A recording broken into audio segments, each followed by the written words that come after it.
Using regular text to compose your documents is fine in most cases, but for something that requires more organization, you might want to try a table.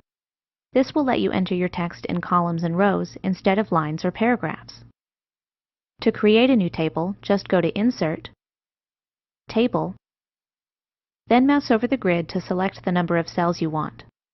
My table's going to be pretty big, 6 columns by 6 rows. Now click, and the table appears in your document where you can start entering your information. If you already have some of your information listed, don't worry, you don't have to start from scratch. Take this version for example. The schedule's kind of hard to read in its current format, but we can easily convert it to a table in just a couple steps.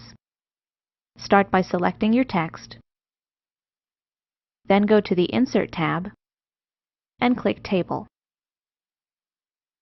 Now click Convert Text to Table and choose one of the options here for separating your text. This is how Word knows what to put in each column. My text is separated by tabs in this example, but paragraphs, commas, and other symbols will also work.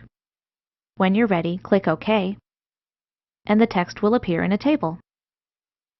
To enter information, just click the cell you want. You can also use the arrow keys on your keyboard to navigate. To insert a column or row, hover outside the table over one of the cell dividers. Notice the plus sign that appears? All you have to do is click, and Word will add a column or row in that location. Deleting columns and rows is just as easy. First, select a cell in the range you want to delete. Then right-click and choose Delete Cells from the menu. In this example, I'm going to select Delete Entire Row, then click OK. So this is looking pretty good. I think I'm ready to add some formatting to make the table easier to read and also give it some color. For that, you'll find everything you need on the Design tab or the Layout tab, which appear anytime you have your cursor in your table.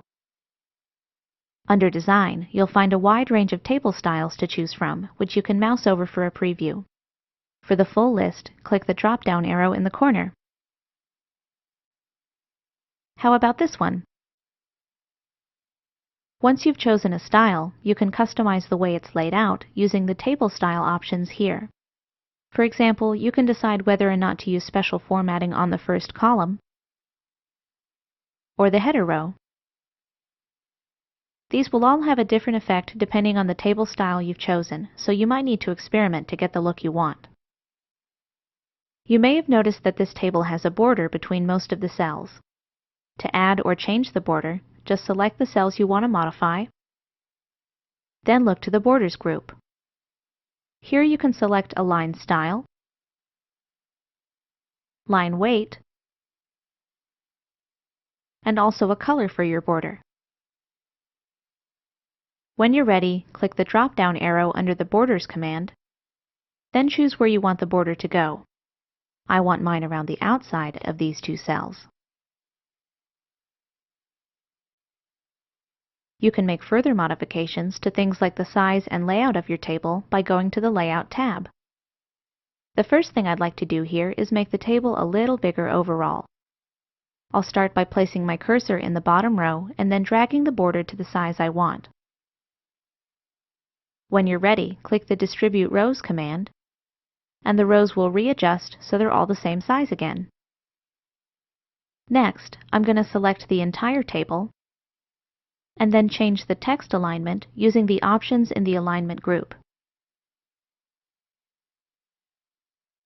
I think centered looks the best. Finally, I'd like to combine these two cells into one, also known as merging. This option is useful if your table has data that spans several different columns or rows. Just make sure your cells are selected, then click the Merge Cells command on the Layout tab.